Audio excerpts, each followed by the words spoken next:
So now that we have this basic program here, I want to enhance it by now also considering inflation.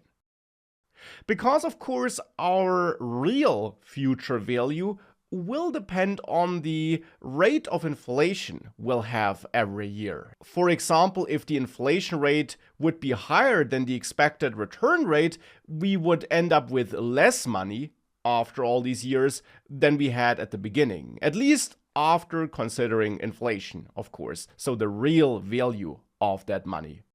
So how can we consider inflation here? Well, we can add a second line here and create a new variable that we could name future real value, which should be the inflation adjusted value.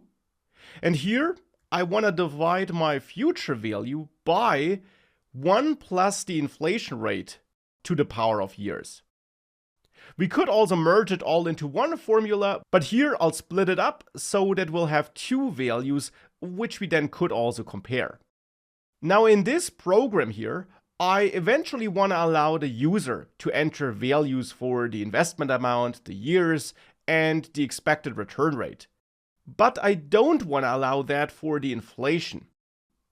Therefore, we could of course add the inflation as another variable here, but we could now also add it as a so-called constant by using the const keyword instead of var.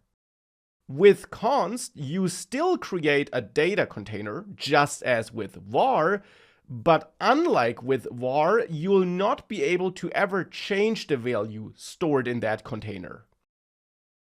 Now we're actually never changing any of these values here either, so we could have used const here as well, but that will change in the future.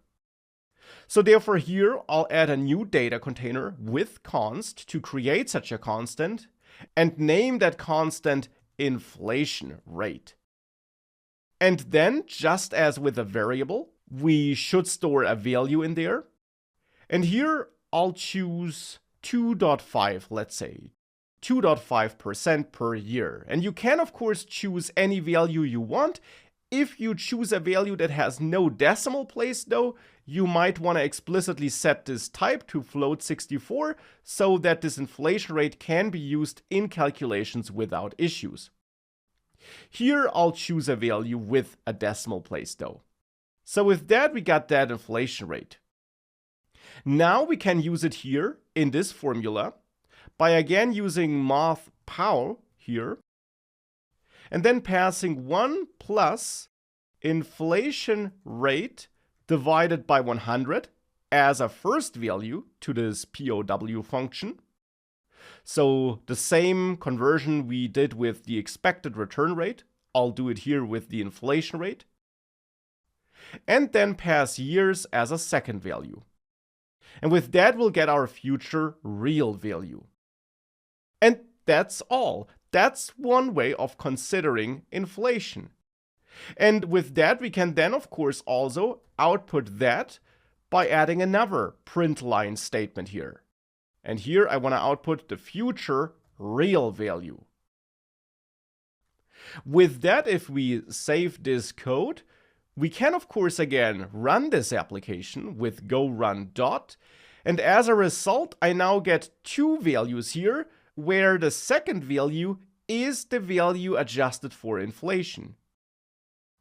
And as I mentioned, if we now would assume an inflation rate of let's say 6.5, which is higher than my expected return rate in this case, and I save this and I then run this program, our inflation adjusted value would indeed even be lower than the starting value we had at the beginning.